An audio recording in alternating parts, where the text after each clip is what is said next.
Did you know that most new dog owners unknowingly make a critical mistake in the first 24 hours that can lead to years of behavior problems? Yeah, we're talking barking, chewing, anxiety, even aggression. And here's the kicker. It usually starts with something as innocent as letting your new dog roam the house or showering them with too much affection. I know it sounds sweet, but it could backfire fast. If you just brought home a new dog, or you're thinking about it, this next 30 minutes might just save you from frustration, heartbreak, or even a rehoming situation. Trust me, what you do in the first few hours sets the tone for the rest of your dog's life with you. Welcome to our pet world, where we decode pet behavior and turn you into the pet parent your dog thinks you are. Let's make sure your new best friend starts off on the right paw. Section 1. The exciting chaos of bringing a new dog home.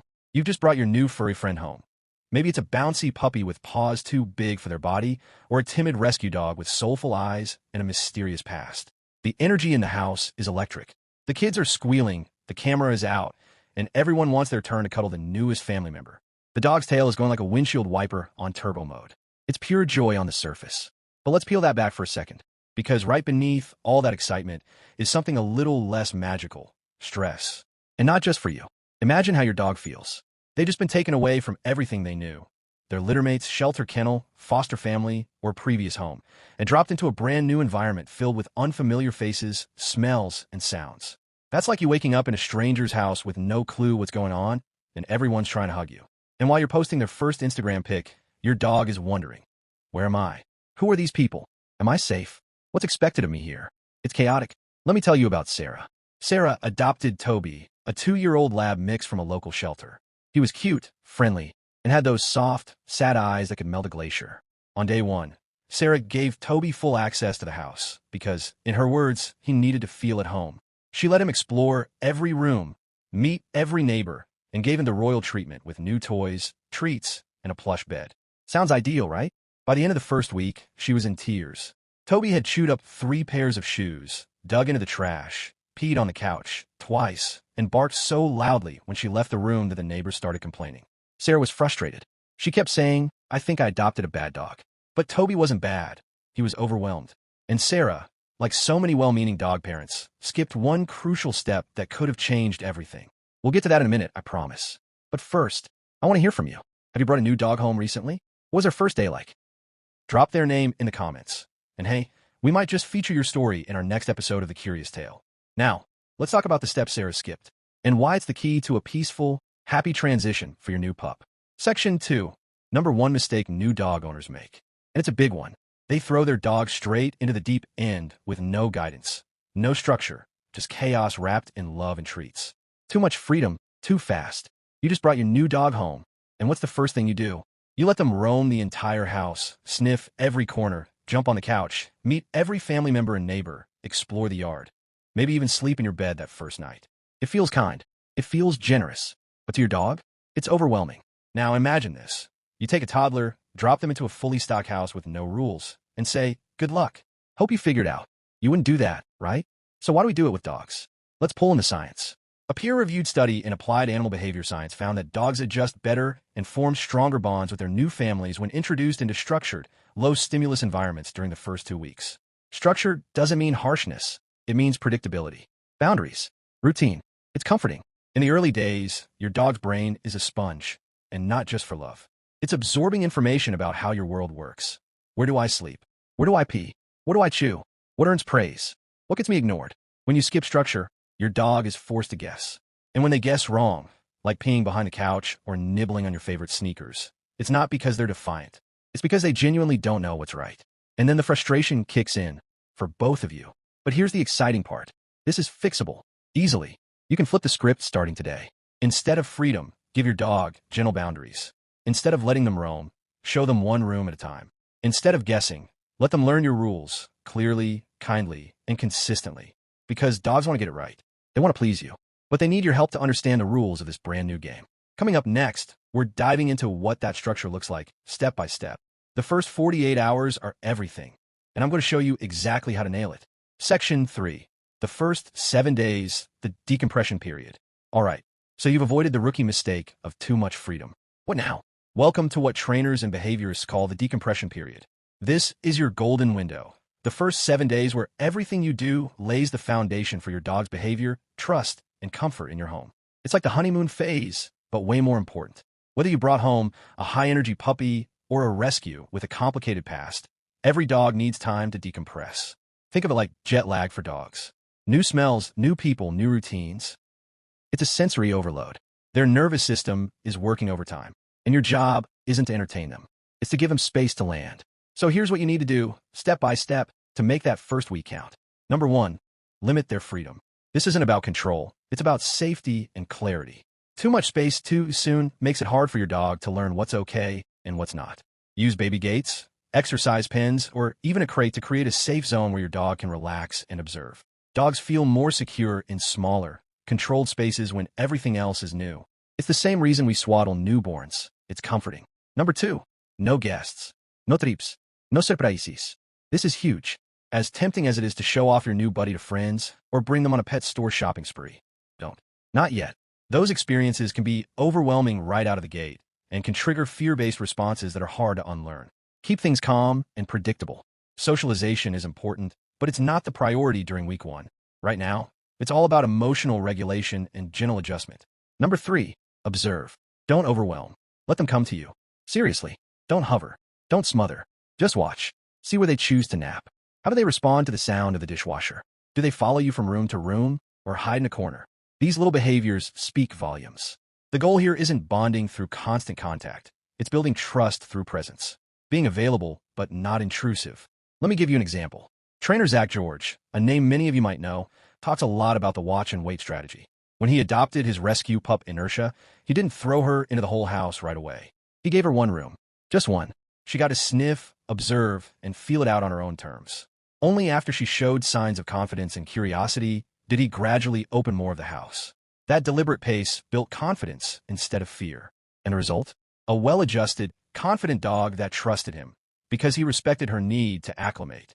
It's honestly magical what a week of intentional calm can do. So I want to hear from you. What's one thing your dog did in the first week that totally surprised you? Did they hide in the closet? Did they bark at the microwave? Drop it in the comments. I love reading your stories, and you might even hear yours in a future episode. Section 4. The dog's POV. Understanding canine instinct. Let's shift gears for a minute and step inside your dog's mind. Imagine this. You're suddenly dropped into a completely foreign environment. Nothing smells familiar. There are strange voices, loud noises, and people reaching toward you with giant hands. You don't know where to sleep, where to pee, or even if you're safe. Scary, right? Well, welcome to your dog's first few days in your home. From your perspective, everything might seem warm, cozy, and inviting. But from your dog's point of view, your house is a confusing jungle, and they're not reading the welcome mat on your porch. They're trying to decode it all through their nose, ears, and instincts. Here's the thing. Dogs don't understand English, or interior design, or house rules. They understand scent, routine, and body language. Let's dig into that. Scientific insight time. According to Dr. Alexandra Horowitz, cognitive scientist and author of Inside of a Dog, dogs rely on scent-based memory to process the world. It's how they build mental maps, form attachments, and learn patterns. It's their way of journaling life. When your dog smells the corner of the couch, your shoes, or even your hands, they're learning. They're connecting those scents with safety, comfort, and predictability. That's why rubbing a towel on their bedding or using the same leash every day helps them settle in. It creates consistency. Now let's talk routine. Dogs are not chaotic creatures. They crave predictability. The same feeding times, the same potty breaks, the same round on a walk. This doesn't just keep them calm, it helps their nervous system regulate. Without that routine, every day feels like a new mystery, and not the fun kind. Here's another gem, your body language. Dogs are masters at reading us, way better than we are at reading them. A tense jaw, a fast walk, or a raised voice, even slightly, can communicate stress. And your dog picks up on all of it. They don't need you to talk more. They need you to move more intentionally. So how we put all this together? Start simple. Walk them the same path around the yard every morning. Let them sniff. Sniffing is how they process info. Feed them at the same time every day. Use calm, slow movements when you approach them, especially in the first week. And let them learn the house by nose. Don't rush it. Remember, when things seem unpredictable to a dog, they act on instinct. And that's when you'll see chewing, barking, or bathroom accidents. Not because they're misbehaving, but because they're overwhelmed. So, help your dog build their internal map of this new world with scent, routine, and calm, clear signals. Here's a quick challenge for you. For the next 3 days, walk your dog the exact same route at the same time, and keep a mini journal of what they sniff or react to. you'll start to notice patterns. That's your dog getting grounded. Section 5. The home base method. All right, now that we've talked about what your dog feels, let's dive into what you can do, starting today. Say hello to the home base method. It's simple, it's effective, and it's your secret weapon to building trust, reducing stress, and preventing 90% of behavior issues before they even start. Here's how it works. 3 easy steps. Step 1. Create a safe zone. Pick one area in your home, just one. It could be a quiet corner of the living room or a spare bedroom. Set it up with a cozy bed, a crate, some water, and a toy or two. That's it. Don't overdo it.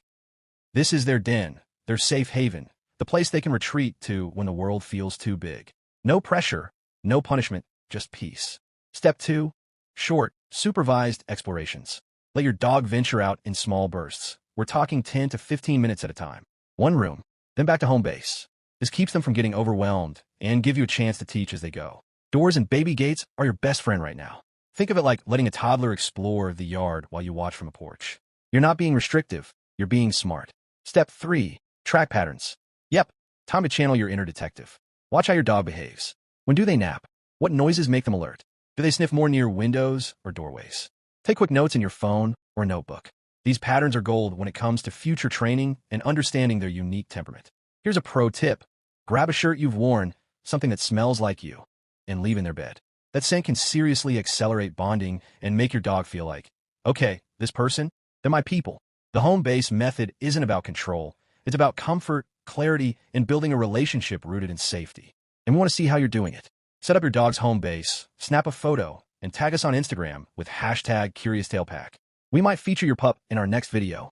Section 6. First lessons. What to teach right away. All right, your dog's had time to settle in. Their home base is working. And now you're wondering, what's next? Let's get into the first lessons. The foundational skills every new dog should learn in their first few days. These aren't fancy tricks or obedience drills. These are survival tools for your sanity and their success. Lesson 1. Their name equals good things. This is where the relationship begins. You want your dog to love hearing their name. Say it in a cheerful tone, Toby, and immediately follow it with a treat or affection. No commands yet. No corrections. Just name equals reward. Do this 10 to 15 times a day. Soon, the name will mean, hey, something awesome is about to happen. That's the kind of attention you want. Lesson 2. Potty protocol. This is a big one. Whether it's a puppy or a rescue, don't assume they know where to go. Here's the rule. Frequent outdoor trips plus praise equals faster house training. For puppies, that means every 1 to 2 hours. For adults, every few hours until you learn their rhythm. When they go outside, celebrate like they just won a medal. Indoors, no scolding, no drama. Just clean it up and move on. Punishment can create anxiety, and that makes accidents more likely. Lesson 3. Sit as a life skill. We're not teaching sit for Instagram. We're teaching it for calm control. Sit before meals. Sit before leash walks. Sit before they barrel into guests. Why? Because sit is the beginning of impulse control. Once a dog learns they have to do something to get something, you've just unlocked a huge piece of the behavior puzzle. Scientific backing. Research from the University of Pennsylvania School of Veterinary Medicine found that dogs trained with early, positive reinforcement built stronger bonds with their owners and displayed significantly fewer behavioral issues over time. And remember Sarah and Toby? After that rocky start, she reset. No yelling, no chaos, just structure in these 3 lessons. Toby started to choose calm. He sat when asked. He went to the door when he needed to pee. And best of all, he finally started relaxing because he understood what was expected of him. It's not magic. It's mindset. And you've got this. So, you've laid the foundation. You've been patient. You've shown up with love, structure, and consistency. Now here's the payoff. You're not just raising a dog. You're shaping a relationship built on trust. Because when a dog feels safe, they thrive. They listen. They look to you for guidance. They want to be part of the pack because you've shown them they belong. And all of it, every tail wag, every calm walk, every cuddle without chaos, it starts with those first few days. Miss that window, and you're playing catch-up. But get it right. You've got a loyal companion for life. You're not just avoiding future problems. You're investing in a bond that will make the next 10 years easier, happier, and way more fun. Your dog's journey starts right now. It won't be perfect, and that's okay. Every day is a step forward. Every mistake is a lesson. Every win, worth celebrating. So tell us, how's it going so far? Drop your story in the comments. And if you're proud of your pup, tag us on social with hashtag CuriousTailPack. We might feature you in the next episode. Let's keep growing one paw print at a time. Still with us? That means you're not just a pet owner. You're becoming a dog person in the best possible way. If you got value out of this, give us a like, subscribe, and tap that bell so you don't miss a thing. And always remember, be curious, be kind, be the human your dog thinks you are.